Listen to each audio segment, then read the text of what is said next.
Bienvenido al curso Análisis de Datos Espaciales y sus aplicaciones. En este video haremos un pequeño recorrido sobre la unidad 1, Introducción a la Estadística y al Manejo de R. En esta unidad haremos una introducción a la estadística. Para esa usaremos un caso de estudio que describiré más adelante y aprenderemos a instalar el software apropiado para hacer este tipo de análisis. Haremos estadísticas descriptivas utilizando distintos estimadores y distintos gráficos. Los pasos aquí presentados son los pasos que tendríamos que seguir para un análisis estadístico completo, que van desde el planteo de las preguntas a la planificación de los estudios, luego la recolección de datos, el análisis de estos datos y la obtención de las conclusiones apropiadas.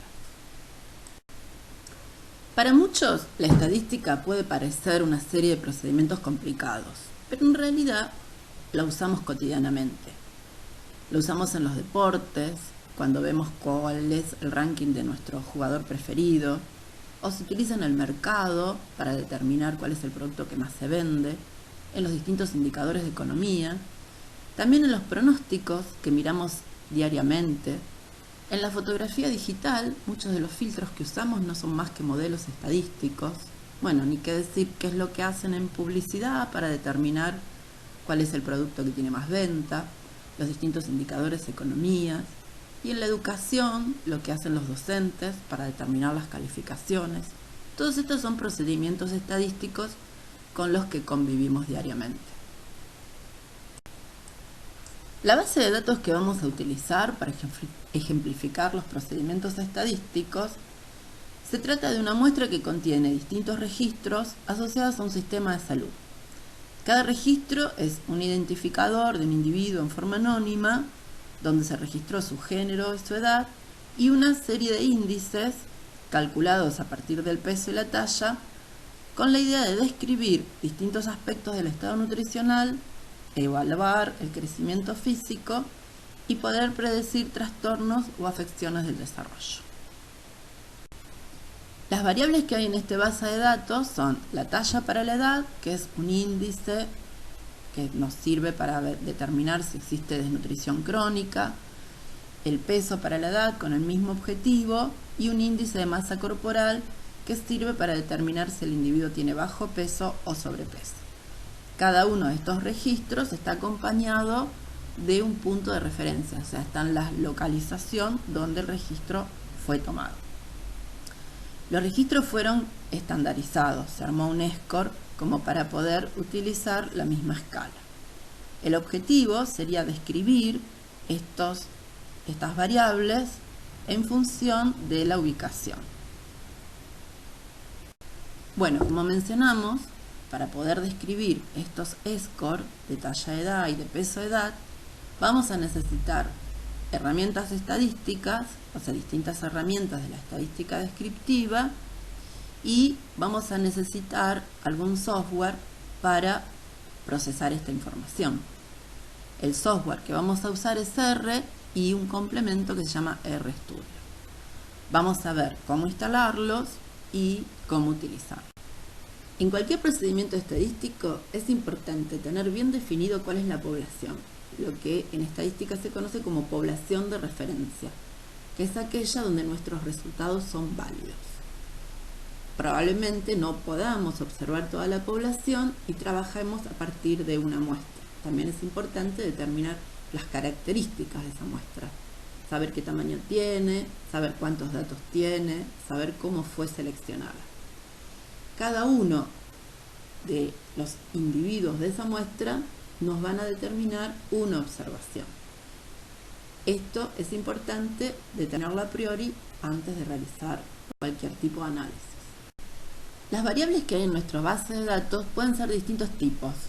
Algunas pueden ser cualitativas, o sea que responden a características, como puede ser el género o el lugar, y otras que son cuantitativas, que van a responder a valores, números. Las variables cuantitativas a su vez pueden ser discretas, o sea que pertenecen al campo de los números naturales o enteros. Por lo general son las de conteo. Y hay otro tipo de variables cuantitativas continuas que se refieren a valores como el peso, la altura y que responden al campo de los números reales. Uno de los estadísticos más utilizados para poder describir una base de datos es el promedio o la media, que cuando lo estimamos a partir de una muestra lo llamamos media muestral, que no es más que la suma de los datos dividida por el total de observaciones. Otro estadístico muy utilizado para describir es el valor de mediana. Es un valor de posición, lo que implica que la mitad de los valores van a ser menores al valor de mediana y la otra mitad de los valores van a ser mayores al valor de mediana. No solo la mediana es un valor de posición, también lo son los cuartiles, los deciles y los percentiles. Estas medidas son muy útiles para obtener distintos gráficos que iremos viendo a través del curso. Además de las medidas de posición, necesitamos saber cuál es la dispersión de nuestros datos, qué variabilidad tiene. Hay distintos estadísticos para esto, como la varianza muestral, desvío estándar, varianza a la media y error estándar. Otra medida que vamos a utilizar son los intervalos de confianza, que consisten en un par de valores entre los cuales se espera que esté el verdadero valor de la población, con un nivel de confianza dado.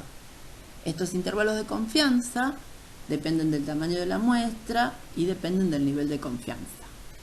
Lo que se presenta acá es la pantalla de un simulador con que haremos distintas estimaciones y veremos cómo se comportan los intervalos de confianza al cambiar el tamaño de muestra y el nivel de confianza. Como mencioné anteriormente, el software que vamos a utilizar es R. R es un entorno, es un lenguaje de programación que nos va a permitir hacer los análisis y los gráficos estadísticos. Es un software muy flexible, es gratuito, es un programa libre y de código abierto. Para facilitar el uso de R, lo que vamos a utilizar es RStudio, que también es un software gratuito que se complementa con R. ¿En qué consiste el análisis que vamos a hacer del caso de estudio? Bueno, primeramente vamos a ver cómo leer los datos y luego vamos a determinar qué variables hay en la base de estudios y qué tipo de variables son las que tiene. Después de hacer nuestra lectura de datos, podemos obtener las distintas estadísticas descriptivas, que nos dirán cuáles son las distintas medidas de posición y la variabilidad. Así también como determinar si el rango de valores está dentro de lo esperado, determinar si existen datos faltantes o datos muy extremos. Una manera sencilla y rápida de resumir la información es a través de gráficos. Uno de los gráficos más utilizados es el que se conoce como diagrama de caja o box plot. En este tenemos distintos estadísticos de posición y nos sirve para determinar no solo la variabilidad, sino para ver si existen datos fuera de tipo. Como mencionamos al principio, las variables de la base de datos estaban estandarizadas de manera que las tres tienen escalas similares, lo que nos permite hacer este tipo de gráficos de forma conjunta y determinar cuál es la variación que tiene cada una de las variables. Uno de los objetivos de este tipo de gráfico es determinar si existe algún valor fuera de escala y cuál es el motivo de que este valor esté fuera de escala, si es un error de tipeo o simplemente es un dato extremo. Otro de los gráficos utilizados va a ser el histograma. El histograma nos dice con qué frecuencia se repiten rangos de valores. Son los rangos de valores que aparecen en los ejes X. De esta manera podemos saber qué valores son más frecuentes y qué valores son menos frecuentes. También puede ser de interés relacionar dos variables. Por ejemplo, determinar cómo los distintos índices se modifican en función de la edad. Recuerde que la edad está medida en días.